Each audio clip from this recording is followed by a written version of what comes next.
Di balik kilau peradaban manusia, tersembunyi kisah-kisah kelam tentang kota-kota yang pernah berjaya, namun kini tinggal puing. 5 nama terukir dalam sejarah bukan karena kejayaannya, melainkan karena kehancurannya yang spektakuler. Kota-kota ini yang konon dikutuk oleh sang pencipta menjadi pengingat abadi akan batas antara kehendak manusia dan murka ilahi.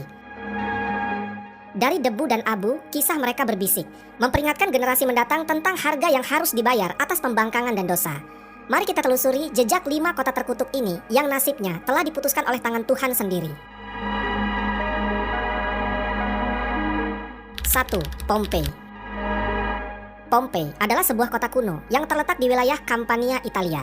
Kota ini memiliki sejarah panjang yang dimulai jauh sebelum kehancurannya secara tragis pada tahun 79 Masehi. Kota ini telah berdiri sejak abad ke-7 sebelum Masehi oleh suku Oscan.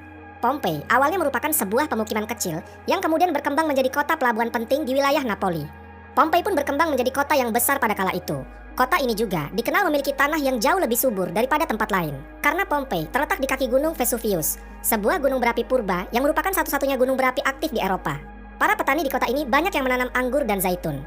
Kesuburan tanah ini merupakan salah satu faktor utama yang mendorong pertumbuhan dan kemakmuran Pompei selama berabad-abad.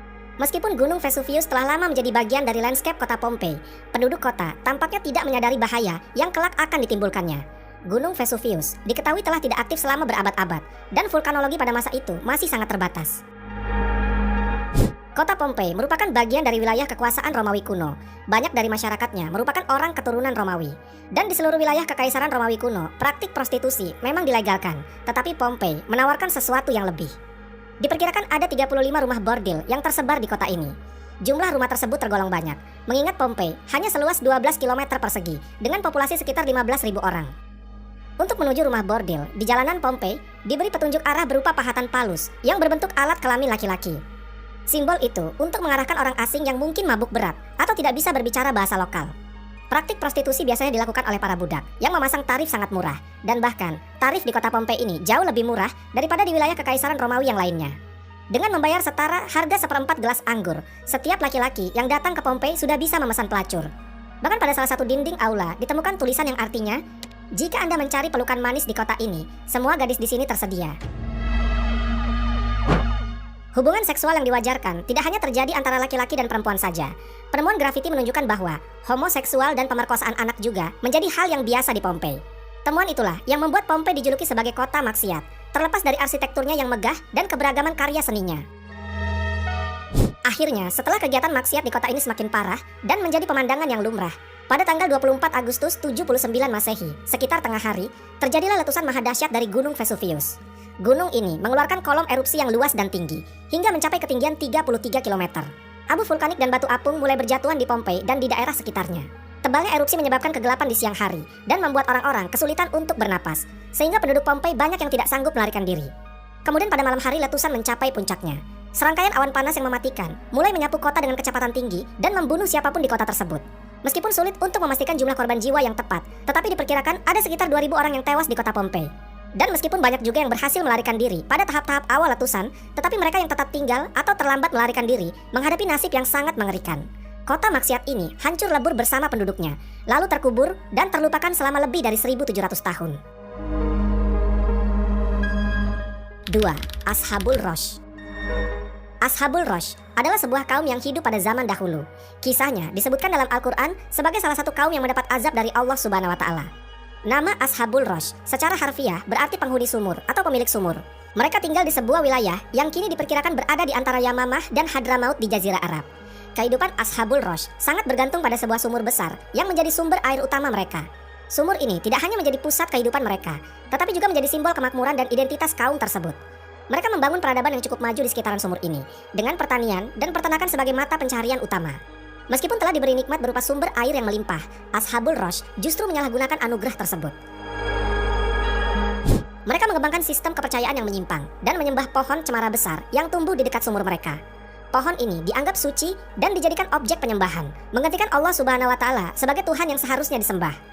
Kemusyrikan Ashabul Rosh tidak berhenti pada penyembahan pohon saja. Mereka juga mengembangkan praktik-praktik yang bertentangan dengan ajaran tauhid, seperti membuat patung-patung yang merepresentasikan dewa-dewa mereka. Kemudian melakukan ritual dan persembahan kepada pohon cemara, dan menolak ajaran-ajaran monoteisme yang dibawa oleh para nabi dan rasul. Allah Subhanahu wa Ta'ala dalam rahmatnya yang tak terbatas tidak langsung menghukum Ashabul Rosh. Sebaliknya, Allah Subhanahu wa Ta'ala mengutus seorang nabi kepada mereka untuk membimbing dan mengingatkan mereka akan jalan yang benar. Nabi yang diutus ini menurut beberapa riwayat adalah Nabi Syuaib. Meskipun ada juga yang berpendapat bahwa ia adalah nabi yang lain yang namanya tidak disebutkan di dalam Al-Quran. Nabi yang diutus kepada Ashabul Rosh berusaha dengan gigih untuk mengajak kaumnya kembali ke jalan yang lurus. Ia menyampaikan risalah tauhid, mengajak mereka untuk hanya menyembah kepada Allah Subhanahu wa Ta'ala dan meninggalkan penyembahan terhadap pohon dan berhala. Nabi ini juga mengingatkan mereka akan nikmat-nikmat Allah Subhanahu wa Ta'ala yang telah diberikan, termasuk sumur yang menjadi sumber kehidupan mereka. Namun, seperti banyak kaum yang lain yang disebutkan dalam Al-Quran, Ashabul Rosh menolak ajakan Nabi mereka. Mereka tetap keras kepala dalam kekufuran dan kemusyrikan, bahkan mulai mengancam dan memusuhi Nabi yang diutus kepada mereka.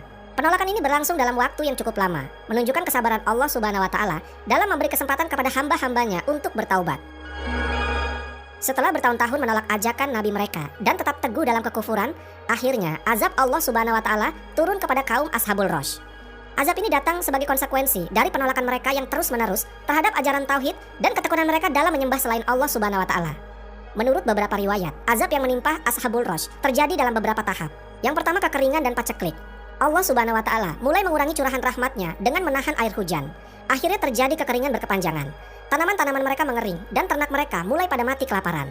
Ini merupakan peringatan awal bagi Ashabul Rosh, namun mereka tetap tidak mengindahkannya. Kemudian pencemaran sumur. Sumur yang menjadi sumber kehidupan mereka tiba-tiba tercemar. Airnya berubah warna, berbau busuk, dan tidak layak dikonsumsi. Hal ini menyebabkan krisis air yang parah di kalangan Ashabul Rosh. Lalu adanya gempa bumi. Sebuah gempa yang dahsyat mengguncang wilayah tempat tinggal Ashabul Rosh. Gempa ini menghancurkan bangunan-bangunan dan infrastruktur yang telah mereka bangun selama bertahun-tahun. Dan yang terakhir, runtuhnya tanah. Puncak dari azab ini adalah ketika tanah di sekitaran sumur mereka runtuh, menelan seluruh kaum Ashabul Rosh beserta harta benda dan berhala-berhala yang mereka sembah. Sebagian riwayat menyebutkan mereka terperosok ke dalam sumur yang selama ini menjadi kebanggaan mereka. Kisah Ashabul Rosh ini disebutkan dalam Al-Quran sebagai peringatan bagi umat manusia. Allah Subhanahu wa Ta'ala berfirman dalam surat Al-Furqan ayat ke-38-39. Dan kami binasakan kaum Ad dan Samud dan penduduk Rosh dan banyak lagi generasi-generasi di antara kaum-kaum tersebut. Dan kami jadikan bagi masing-masing mereka perumpamaan dan masing-masing mereka itu benar-benar telah kami binasakan dengan sehancur-hancurnya. 3. Sodom. Kota Sodom merupakan salah satu kota yang namanya diabadikan dalam Al-Quran sebagai peringatan bagi umat manusia. Terletak di wilayah yang kini dikenal sebagai Lembah Sidim di sekitaran Laut Mati. Sodom menjadi simbol kehancuran akibat perbuatan maksiat dan penentangan terhadap perintah Allah Subhanahu wa Ta'ala. Kisah tentang kota ini dan nasib penduduknya menjadi pelajaran penting dalam ajaran Islam tentang konsekuensi dari kekufuran dan perbuatan yang melanggar fitrah manusia. Menurut para sejarawan dan ahli tafsir, kota Sodom diperkirakan berada di wilayah yang saat ini termasuk dalam kawasan Yordania dan Palestina, tepatnya di sekitaran Laut Mati. Wilayah ini dikenal dengan kesuburannya pada masa lampau, dengan sumber daya alam yang melimpah. Al-Quran menggambarkan wilayah ini sebagai tempat yang penuh dengan kebun-kebun dan mata air. Sebagaimana disebutkan dalam surat Ad-Dukhan ayat ke-25-26. Betapa banyak taman-taman dan mata-mata air yang mereka tinggalkan, kebun-kebun serta tempat-tempat kediaman yang indah. Kesuburan tanah dan kelimpahan air menjadikan Sodom sebagai kota yang makmur secara ekonomi. Perdagangan berkembang pesat, dan kota ini menjadi salah satu pusat peradaban di kawasan tersebut. Namun di balik kemakmuran ini, tersimpan kerusakan moral yang sangat parah di kalangan penduduknya.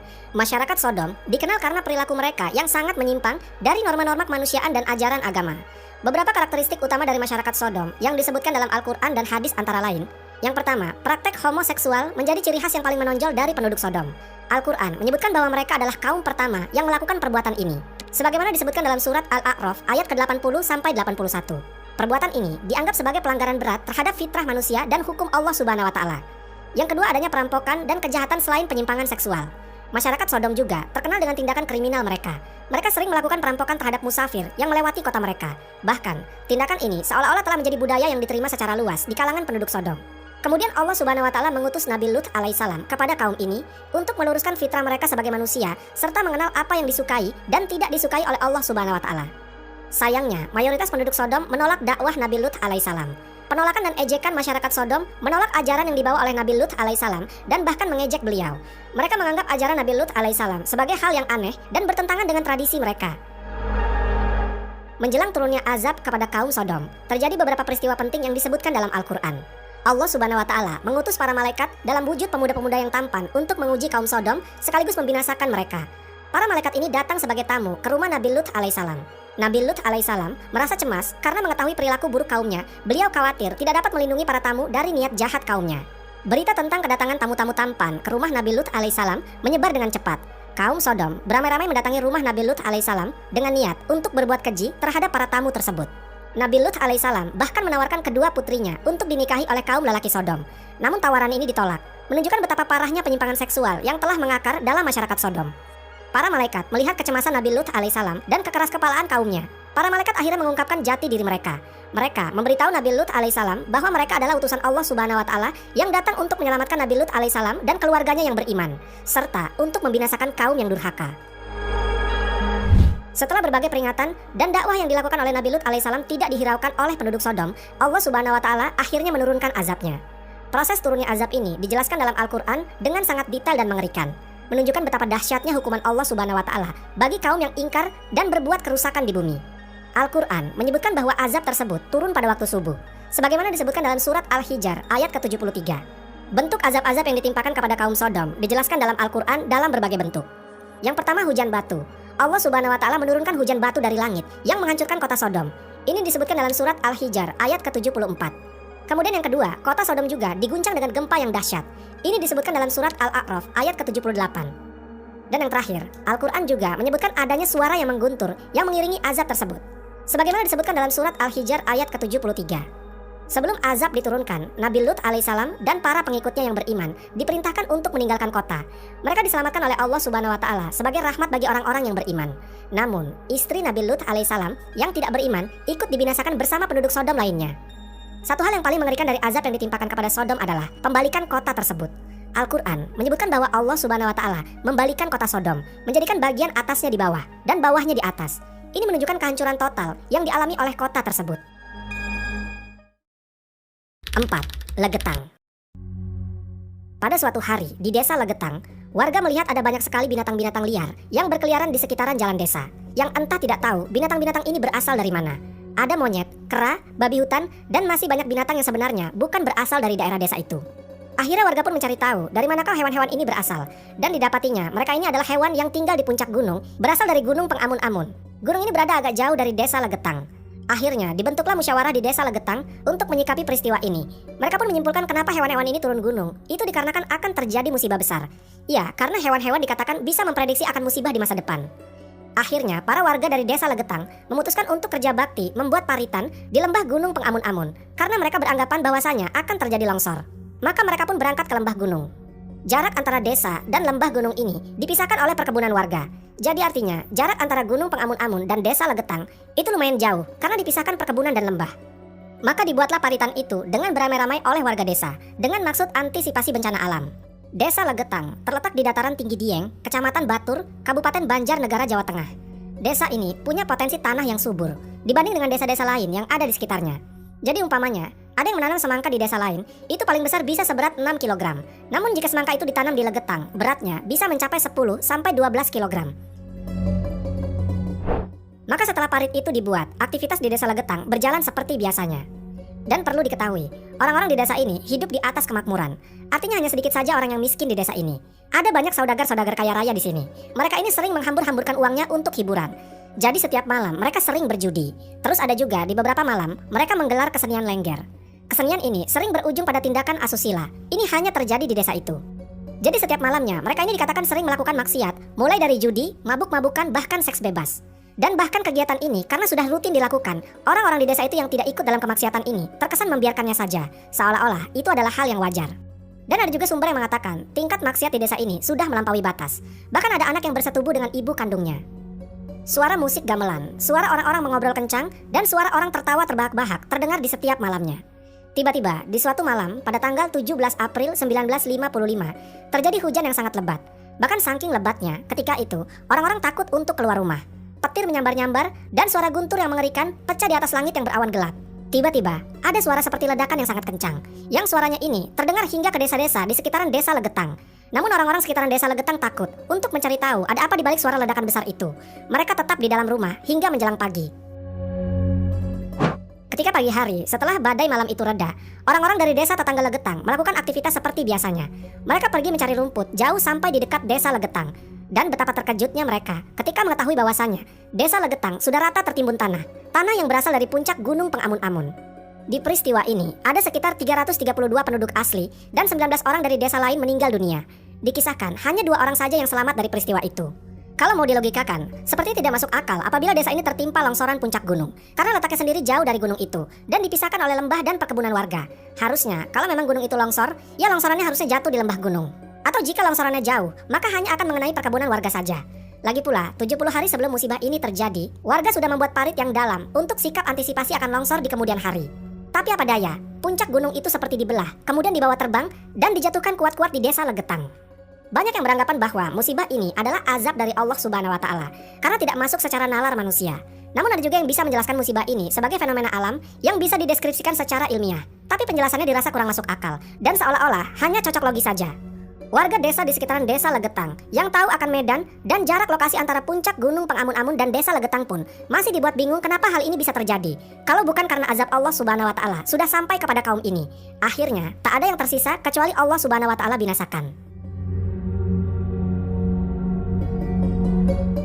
5. Madain Saleh. Madain Saleh, yang juga dikenal sebagai Al-Hijar, adalah salah satu kota kuno yang paling misterius dan penuh sejarah di wilayah Arab. Berlokasi di barat laut Arab Saudi, kota ini merupakan situs arkeologi yang menjadi saksi bisu kejayaan masa lampau dari kaum Samud, yaitu salah satu bangsa kuno yang pernah mendiami wilayah tersebut.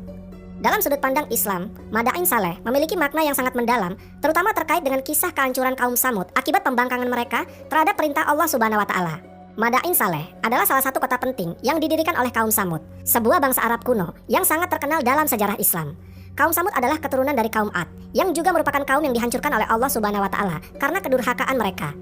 Kaum Samud terkenal karena keahlian mereka dalam memahat gunung-gunung batu menjadi rumah dan istana yang megah. Keindahan arsitektur mereka tercermin dalam peninggalan-peninggalan yang masih dapat kita lihat hari ini di wilayah Madain Saleh. Dalam Al-Quran, kaum Samud disebutkan sebagai salah satu umat yang diberi banyak nikmat oleh Allah Subhanahu wa Ta'ala. Namun, mereka tidak bersyukur dan malah berpaling dari jalan yang benar.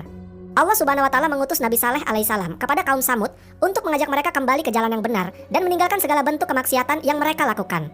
Nabi Saleh alaihissalam adalah seorang nabi yang penuh kesabaran dan kebijaksanaan. Beliau diutus untuk membawa pesan tauhid kepada kaum Samud dan memperingatkan mereka tentang azab yang akan datang jika mereka terus dalam kesesatan. Salah satu faktor utama yang menyebabkan kehancuran kaum Samud adalah perilaku maksiat dan penyimpangan mereka dari ajaran Allah Subhanahu wa Ta'ala. Kaum Samud adalah bangsa yang diberi banyak kenikmatan duniawi.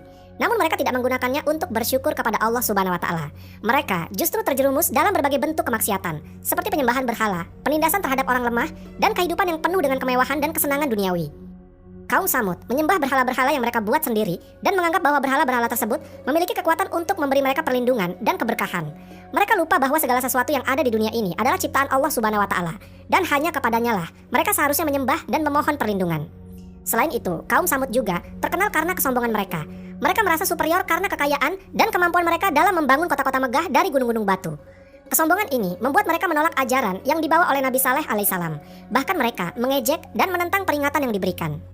Sebagai bentuk kasih sayang Allah Subhanahu wa Ta'ala kepada kaum Samud, Allah Subhanahu wa Ta'ala memberikan sebuah mukjizat melalui Nabi Saleh alaihissalam, yaitu seekor unta betina yang keluar dari batu besar sebagai tanda kebenaran ajaran yang dibawa oleh Nabi Saleh alaihissalam. Unta tersebut adalah unta yang sangat istimewa, yang memiliki air susu yang cukup untuk memberi minum seluruh kaum Samud. Allah Subhanahu wa Ta'ala memerintahkan agar kaum Samud tidak mengganggu unta tersebut dan membiarkannya hidup bebas di antara mereka. Namun, meskipun telah diberikan tanda kebesaran Allah Subhanahu wa Ta'ala, kaum Samud tidak percaya dan malah semakin menentang. Mereka merasa terancam dengan keberadaan unta tersebut, terutama karena Nabi Saleh alaihissalam meminta agar mereka membagi hari untuk mengambil air dari sumur. Jadi 1 hari untuk unta dan 1 hari untuk mereka. Keserakahan dan kebencian terhadap kebenaran membuat mereka berencana untuk membunuh unta tersebut. Akhirnya, beberapa orang dari kaum Samud yang paling durhaka membunuh unta mukjizat tersebut. Pembunuhan unta ini menjadi puncak dari pembangkangan mereka kepada Allah Subhanahu wa Ta'ala dan menjadi tanda bahwa mereka telah melampaui batas dalam kedurhakaan. Nabi Saleh alaihissalam sangat berduka atas perbuatan mereka dan memberi mereka peringatan terakhir bahwa azab Allah Subhanahu wa Ta'ala akan datang dalam waktu 3 hari jika mereka tidak bertaubat.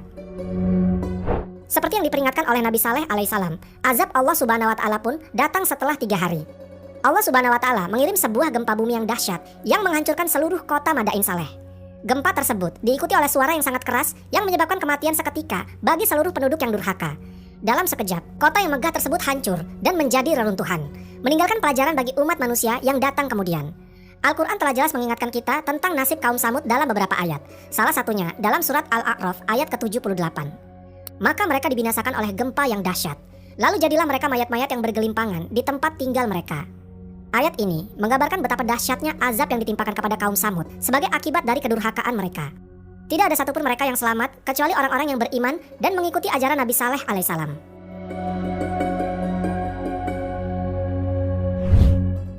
Wallahu a'lam bishawab.